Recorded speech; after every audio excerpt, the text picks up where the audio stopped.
Todos y a todas. Bueno, aquí estamos de vuelta, ¿no? Ya terminando la asignatura, ya nos queda muy poquito, nos queda nada más un tema que a veces somos capaces de darlo en el día de hoy, ¿vale? Os recuerdo, estamos en la tutoría número 8 de la asignatura de Política Social, que se da en el segundo cuatrimestre del segundo curso del grado de Trabajo Social. Bueno, voy a empezar a compartir con vosotros y con vosotras el material, que sería el del último tema, que es del tema 8, un segundito, lo planteamos por aquí, perfecto, ya lo tenemos, que es el tema de política social y empleo, ¿vale? Os recuerdo que todos estos enlaces, estos materiales, siempre lo comparto y os lo mando para que lo tengáis también a vuestra disposición, pero siempre el libro es el referente bueno para hacer nosotros el examen. Bueno, vamos a intentar coger pequeños fragmentos de lo que es el manual para que entendamos bien el material y no tengamos ningún problema a la hora de trabajar. ¿Vale? Bueno, el trabajo. Entre las definiciones más concretas o más exactas que podemos hallar de trabajo es que es la que lo describe como una acción o efecto que emana del propio trabajo que resulta de la actividad humana, que puede ser una ocupación retribuida o una operación de una máquina, pieza, herramienta o utensilio que se emplea para algún fin, ¿vale? Partiendo de esa definición podemos argumentar que el trabajo se podría definir como un conjunto de actividades que son realizadas para alcanzar alguna meta, solucionar problemas o producir unos bienes o servicios. Fijaros aquí todas las actividades que podrían entrar en un momento determinado, ¿vale? Dentro de lo que sería o en la actualidad se pueden dar diferentes escenarios a la hora de especificar o mejorar la definición del trabajo, partiendo de la propia diferenciación del trabajo intelectual, que es el fruto de la inventiva e idea de una persona y que no requiere un esfuerzo físico. Sería la parte del trabajo intelectual, del propio trabajo físico, cualquier actividad productiva que requiera habilidad física o manuales, aunque también cabe distinguir varias cuestiones. ¿Vale? En el tema del trabajo, además, que os va a salir de manera recurrente y es bueno que tengáis los conceptos claros. Por ejemplo, el trabajo autónomo. El trabajo autónomo es aquel en que un individuo ejerce su actividad como un profesional libre, ¿vale? Yo soy autónomo, soy un ejercicio libre, me autogestiono mi actividad laboral, mi trabajo.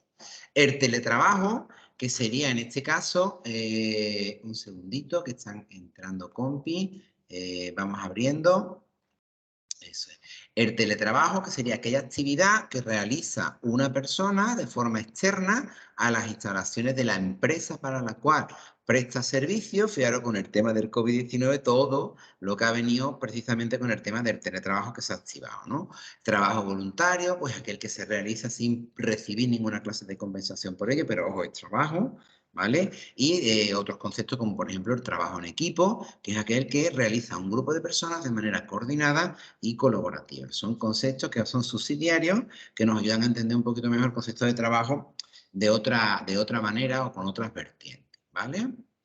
El marco conceptual de partida, que además lo tenéis en el libro, en el tema del trabajo, bueno, ahí os va a mencionar, en el capítulo específico último este que estamos dando, que es del tema 10, os menciona Paz Sánchez Gil Fernández, ¿vale? Estos dos autores.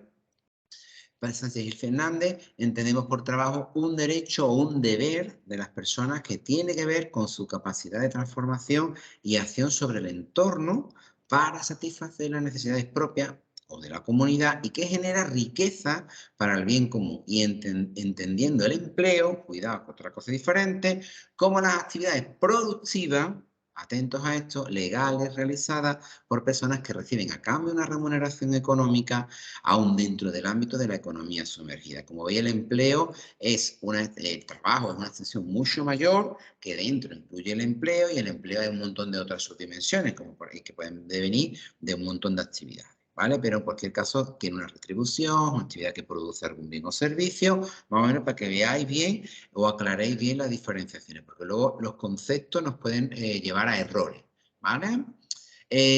Bueno, muy importante. Bueno, el libro trabaja los dos conceptos, tanto por cuenta ajena como por cuenta propia.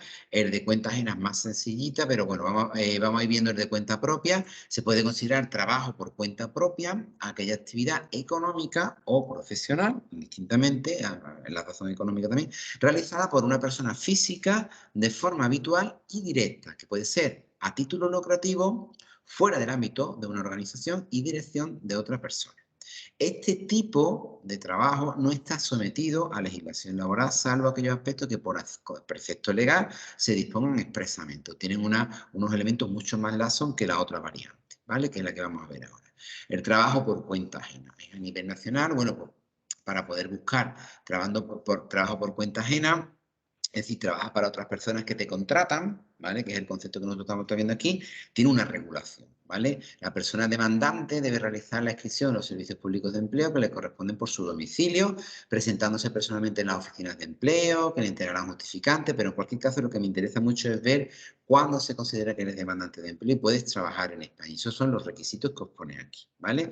Ser español o nacional del país miembro de la Unión Europea o nacional de un país firmante del Acuerdo sobre el Espacio Económico Europeo, ahí entraría Islandia, Noruega, Liechtenstein, o nacional de la Confederación Suiza, ¿vale? Que el cónyuge o pareja registrada cumple alguno de los anteriores requisitos, también entraría. Ser trabajador extranjero no comunitario, o sea, el resto de situaciones, o extranjero titular de autorización de estancia o residencia con reconocimiento de acceso al mercado nacional de trabajo, que es una específica. Estar evidentemente en edad laboral, es decir, recordad que España, la edad laboral comienza justo cuando termina la edad obligatoria de educación, que es a partir de los 16 años, ¿vale? Y no estar imposibilitado para el trabajo para el que se inscribe como demandante de empleo, ¿vale? Todo eso está regulado, está normativizado, pero más o menos es el perfil normativo que se entiende que tú puedes trabajar para otra persona, ¿vale? Por cuenta ajena. El libro también hace hincapié, además lo hace de manera bastante minuciosa, sobre el tema de la regulación del empleo, ¿no? Si os dais cuenta, ya no estamos hablando de trabajo, estamos hablando de empleo, ¿vale? Europa, a nivel europeo, importante, ¿no? Por ejemplo, el empleo como es prioritario, así lo marcan los distintos tratados de la Unión Europea y del propio Parlamento y de la Comisión Europea. Recordad que aquí en esta asignatura hemos dado incluso un tema sobre política social europea, y todo el tiempo era recurrente la conexión que se hacía entre política social, bienestar social, etcétera, etcétera, y el tema del empleo. Por tanto, para Europa es esencialísimo, ¿vale?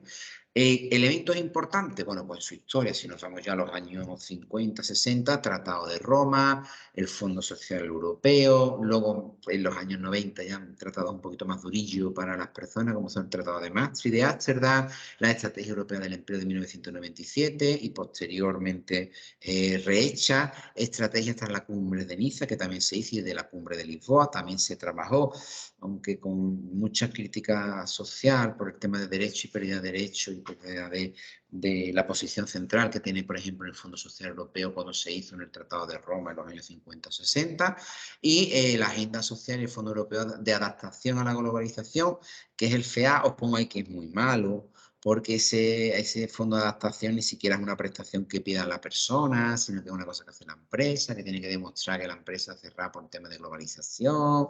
Tiene una serie de hándicaps que existe el concepto, pero realmente es penoso. De todas maneras, os lo tengo que mencionar para que le echéis un ojillo y lo veáis también dentro de los materiales que tenéis por ahí en el capítulo este, y también algo mencionamos en el capítulo de la Unión Europea. En la actualidad, y sobre el tema de Europa, os vais a dar cuenta de que hay una reflexión importante en el capítulo de cómo está más o menos el tema del empleo y sobre todo el impacto que ha tenido tras la COVID-19. Pensad que la COVID-19 ha mermado las economías y ha mermado mucho el consumo y la capacidad de trabajo, de empleabilidad. Ya se están haciendo unas recuperaciones interesantes, pero el libro se queda en esa reflexión y cómo ha impactado la COVID-19. Viene de la crisis de 2008 todavía, o sea que eso ahí tenemos bastante, y ahora veremos a ver hasta dónde llegan estos flecos, ¿no? Aunque parece que ahora mismo está viendo como una muy buena, muy buenos datos de empleabilidad en España. También os voy a mencionar la Estrategia Europa 2020, que va en línea con el tema del empleo y de las condiciones de empleo. La Estrategia Europea de Empleo, la EEE, también la menciona, que también la tenéis que tener un poquito en cuenta. Y muy por supuestísimamente, la Iniciativa de Empleo Juvenil, la IEG, IEJ, que nos va a servir para ver esas indicaciones que se tienen que dar para el tema, sobre todo de las personas que tienen que encontrar la primera ocupación laboral, que es el tema de los jóvenes y demás, ¿vale? Si nos centramos en la parte del capítulo que tiene que ver con España, vais a encontrar Sobre todo un apartado, ¿no?, que se trata sobre la búsqueda del derecho al trabajo y un empleo digno. Esa sería una de las claves fundamentales que ahora mismo en las que estamos. Esa clave está, os pongo aquí, muy potenciada por nuestra legislación, pero no es un derecho efectivo para los ciudadanos. O sea, sí hay que tenemos que tener un empleo digno, tiene que haber que guardar, tiene que ser compatible, tiene que armonizar con la vida personal y social, y las condiciones sociales, pero es que eso está muy bien sobre el papel, pero las condiciones laborales, pues desgraciadamente, pues son bastante regulares, y aunque sí es verdad que estamos mejorando las condiciones de trabajo, el poder adquisitivo es muy malo. Sí es buena noticia que se ha hecho un pacto, hoy mismo creo que se ha publicado, de un aumento salarial generalizado, un acuerdo que hay entre el gobierno, los sindicatos, y creo que la patronal también se ha sumado, para aumentar los salarios de los trabajadores. Pues es fantástico, ¿no? Eso también habría que hacerlo extensivo al resto de funcionarios y demás, que también han pedido muchísimo poder adquisitivo. También os vais a encontrar que toda esa situación laboral que nosotros tenemos, que es dura, además de los países mediterráneos, en comparación con la esfera europea, lo tenemos bastante regulón, se convive con la jubilación forzosa, que sería algo así como, además de los problemas que tenemos para el tema de empleabilidad, el empleo jóvenes, por la parte alta, se ha llevado de moda de prejubilar rápidamente, cerrar empresas, despedir a personas que ya tenían edades cercanas a la jubilación, y todo eso se convierte en jubilaciones forzosas y retiradas del mercado laboral. Todo eso tiene un impacto también económico muy potente, pues son personas que dejan de contribuir, pero empiezan a requerir también de unos ingresos que se los aporta su propio derecho adquirido de pensiones, ¿vale? Los poderes públicos pone también la legislación, deben de realizar una política orientada al pleno empleo. Os pongo aquí 5 comentarios, porque claro, el libro trabaja mucho esa parte, vais a ver que es un objetivo, pero ese objetivo es un papel mojado. Es decir, usted no se puede conseguir pleno empleo si no hay políticas activas de verdad para la creación del pleno empleo, ¿vale? Eso en España no existe desde los años 70 largo, se pierde todo esto, ¿vale? Con lo cual, fijaros, se llovió, no tiene nada que ver con lo que se está haciendo en otros países, sobre todo países nórdicos. En España también se menciona la ley de empleo. El empleo debe crearse, ¿no? Algunos aspectos que vais a encontrar a través de nuevos empleos desde el Estado. Esta parte está muy paralizada, porque se menciona esa nueva empleabilidad del Estado como impulsor. Esto es muy keynesiano, de la creación de empleo, pero claro, cuando el Estado crea mucho empleo, compite con la parte empresarial, que es la que se quiere llevar tajada, ¿vale?, de este elemento. ¿Quiénes están ganando? Pues la parte empresarial, porque se llenan mucho los bolsillos a través de las subcontrataciones y todo lo que hay de política de subcontratación, ¿vale? Esos elementos, pues, que están bastante regulares, ¿vale? Esa cesión a la parte privada es ideológica. Es decir, toda esa gente que trabaja para empresas, pueden trabajar para administraciones, tendrían muchísimos más derechos y mejores salarios fijos. Y seguramente sería hasta más barato, porque no existirían los intermediarios. Pero en especial debe ser la empresa, para ello, la que promocione el empleo, porque es la que tiene que crear empleo, pero para ello la ley propone ayudas al empresario, ¿vale? Por ejemplo, subvención empresarial a través de técnicas de ahorro, reducción de impuestos u otros elementos para estimular la creación de empleo, ayudas a la empleabilidad, y os pongo aquí un sistema de formación para el empleo en el ámbito laboral, y también medidas de flexibilidad laboral. Por favor, cuidado con el concepto de flexibilidad laboral, ¿vale? Es muy importante que conozcamos las limitaciones de ese concepto. La flexibilidad laboral no es que tú elijas el horario, que si tú tienes un niño chiquitito que le tiene que dar pecho, te organice tu horario para darle el pecho, o que si tienes un familiar que tengas que cuidar, ve si te ponen a ti un mejor horario para tú poderlo cuidar mejor. Eso no es flexibilidad laboral, ¿vale? La flexibilidad laboral, concepto de flexibilidad laboral, lo podéis buscar, que se define por flexibilidad laboral.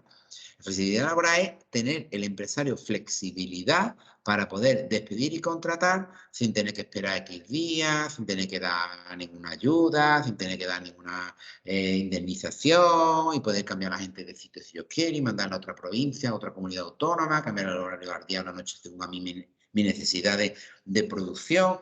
Eso es flexibilidad laboral. Cuidado, porque cuando la empresa dice, tenemos que fomentar la flexibilidad laboral, eso no es conciliación laboral, ¿vale? Cuidado, porque la flexibilidad laboral para la parte de los trabajadores es horrible.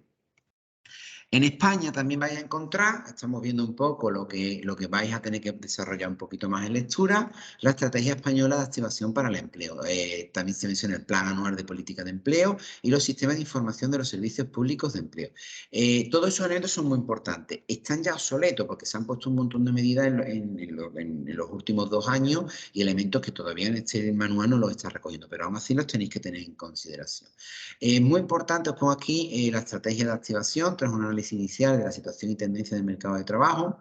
Establece las actuaciones a desarrollar y poner a disposición de todos los agentes del Sistema Nacional de Empleo nuevas herramientas, infraestructuras y sistemas de información mejorando los ya existentes, de forma que la utilización de medios comunes y el intercambio de experiencia y buenas prácticas constituyen los mejores vectores para la modernización del sistema. La modernización del sistema de empleo tenemos que tener mucho cuidado porque normalmente cada vez que hay una modernización el impacto va hacia el trabajador, ¿eh? Pero bueno, ahí estamos, hay que lucharlo, ¿no? Esa estrategia española, ese sistema, o el sistema de información, que sería otro de los elementos importantes, de servicios públicos de empleo, se presenta como un instrumento técnico, que va aparte, complementario, que integra la información relativa a la intermediación laboral, a la gestión de las políticas activas de empleo y a la protección por desempleo. Además, se configura como una estructura informática integrada y compatible que garantiza, bueno, como veis, un elemento integrador, ¿vale? No son derechos ni prestaciones ni nada de eso, sino para que el sistema sea más eficiente, pero busca contribuir al buen desarrollo de las funciones de la intermediación laboral, registro de personas demandantes de empleo, trazabilidad de las actuaciones o las estadísticas comunes, la comunicación de contenidos de contratos, etcétera, etcétera. Es decir, es un sistema que permite la interconexión, la comparación y el seguimiento de información que se debe de conocer para tomar buenas medidas o buenas decisiones cuando estamos intentando regular el mercado de trabajo o fomentar la empleabilidad. Luego, el libro os hace hincapié en determinados colectivos o aspectos más vulnerables dentro de nuestro mercado de trabajo, ¿no? Por ejemplo, se habla en juventud del plan de choque por el empleo joven. En particular, ese plan de choque tiene una serie de objetivos, lo pongo aquí, pero se va a entender perfectamente, ¿no? Establecer un marco laboral de calidad en el empleo y la dignidad del trabajo, hacer protagonistas a las personas jóvenes de su proceso de inserción laboral y cualificación, incrementar la cualificación e inserción laboral, favorecer el desarrollo de un nuevo modelo económico basado en la sostenibilidad social, la productividad y el valor añadido, ojalá, prestar una atención adecuada e individualizada dotando a los servicios públicos de empleo de los medios y recursos necesarios para que puedan generar toda esta sinergia, eliminar la segregación horizontal y la brecha salarial de género, esto es muy importante, aunque no se hace desde estos planes, eso se hace desde las empresas haciendo inspecciones, porque esto, por ejemplo, en la administración pública no se produce así, pero sí mucho en una empresa privada, pues vamos a mandar inspectores, ¿vale? Que vean que hay diferenciación y multen, penalicen, eliminar la segregación horizontal, estamos hablando. Combatir el efecto de desánimo de las personas jóvenes que no buscan empleo porque creen que no lo van a encontrar. Mucho de lo que conocéis de los jóvenes ninis son personas muy frustradas, ¿vale? Que entienden que no tienen un futuro ni lo van a tener en el mercado de trabajo que se les ofrece y las posibilidades que tienen a su alrededor, ¿vale? Eso tiene detrás un montón de elementos importantes y hacia el futuro muchos más también. Se prestará también especial atención a sectores especialmente vulnerables, como son dentro de juventud, migrantes, parados de larga duración, abandono escolar, personas con discapacidad, pero que son jóvenes, ¿eh? ¿Vale? Todos esos elementos estarían en ese plan de choque que menciona el libro y que creo que tiene un objetivo muy acertado. Otra cosa es cómo se puedan ejecutar. En el tema de mayores, pues también es importante, porque os pongo aquí, os pongo un fragmentito para que lo tengáis. Las características sociodemográficas actuales, así como la perspectiva de medio plazo, indican que las personas entre 45 y 64 años constituyen un grupo central en la estructura social española. Os recuerdo que ese tramo de edad son los denominados baby boomers, o están ahí los baby boomers, que se cruzan un poquito con la generación X. Y es precisamente esta franja de edad donde se están dando más problemas a la hora de reinsertarse en el mercado laboral, ya que son las personas que más edad tienen, menos capacidad capacidad para modificar sus trayectorias laborales y para reinsertarse o reintegrarse al empleo después de haberlo perdido. Y aquellas personas que además llevan mucho tiempo en determinados puestos de trabajo con un tipo de formación, un tipo de actividad, que si pierden el trabajo, se produce algún problema, un fenómeno de regulación laboral en su entorno laboral, se quedan absolutamente descolgados, ¿vale? Y luego, si encuentran algo, son personas que obtienen muchísima precariedad laboral o se convierten en parados de larga duración, ¿vale? Estos elementos son muy duros de digerir para la población que además han sido trabajadores toda su vida, han cotizado, mantenido su familia, pues ahora el mercado de trabajo se cierra para ellos y no tienen posibilidades. Muy importante, no desarrolla mucho, pues yo os pongo de todas maneras que lo leáis, empleo y mujer. También hay otro apartado de empleo y personas con diversidad funcional. Ya sabéis que desde la administración pública se van diseñando estrategias, sobre todo amparadas en normativa europea, que es la que más estimula, y fondos europeos, que es la que más financia, pero que son muy importantes, ¿no?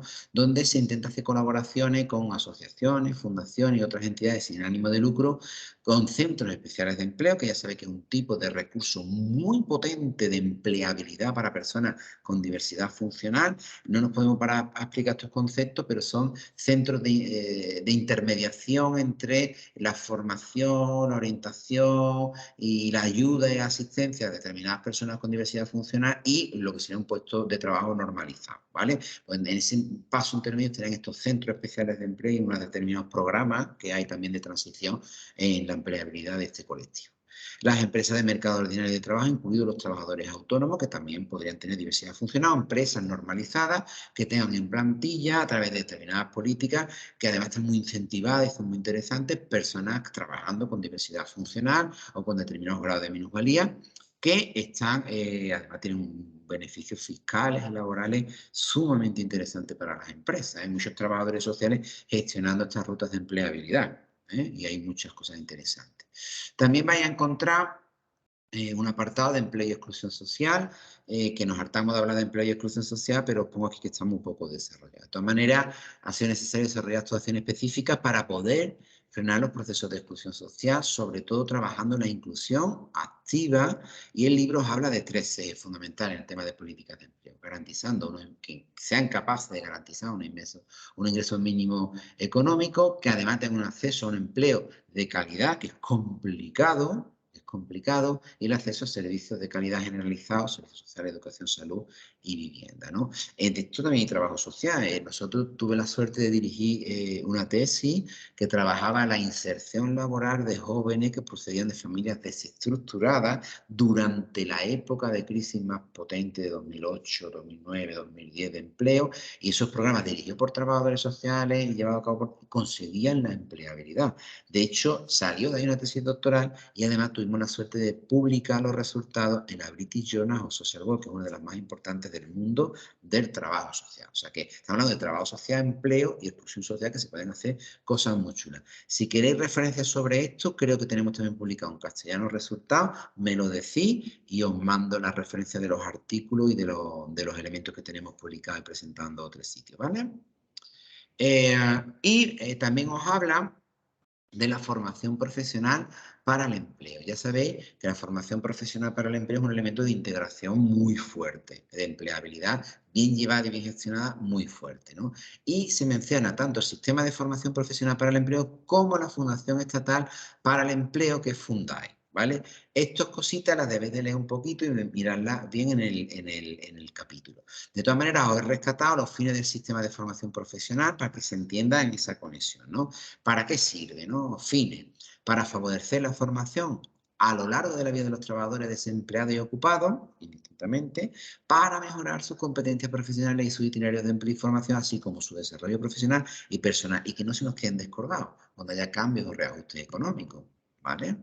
Contribuir a la mejora de la productividad y la competitividad de las empresas, a mejor formación, más cualificación técnica de sus trabajadores, mucho más eficiente, efectiva y competitiva, ¿vale? Y mucha mayor capacidad tienen de producción de ese sector empresarial o esos sectores empresariales, ¿vale?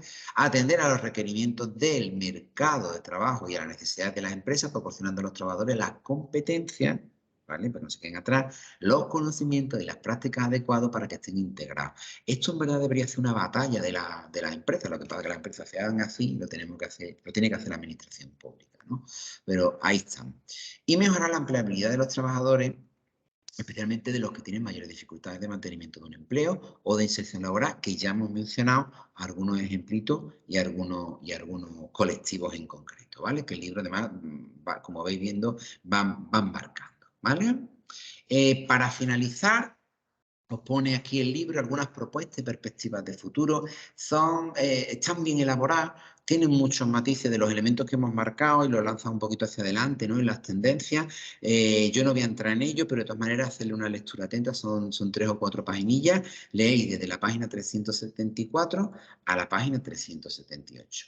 Así que con esto hemos terminado el último tema. Como veis, son temas muy sencillitos, son temas muy fáciles de trabajar y de tratar, y que ya lo que nos queda es prepararnos bien la asignatura y darle caña y a por todas. Así que, bueno, pues en principio el próximo día no voy a hacer vídeo, sino que voy a estar directamente aquí en tutoría en el horario habitual para aquellas personas que lo requeráis, os podáis conectar directamente o venís aquí en presencial, y si tenéis alguna duda sobre la asignatura de política social, de lo que hemos explicado o de los materiales y demás, pues rápidamente pues lo intentamos solventar y le damos caña, ¿vale? Por lo demás, mucha suerte con el examen, mucha suerte con la asignatura, y por favor, cuando vayáis examinando me mandáis un correíto que yo vea cómo van saliendo las calificaciones y cómo vais teniendo los resultados, ¿vale? Bueno, pues sin más, me despido y os deseo a todos y a todas muchísima suerte con la asignatura. Hasta luego. Adiós.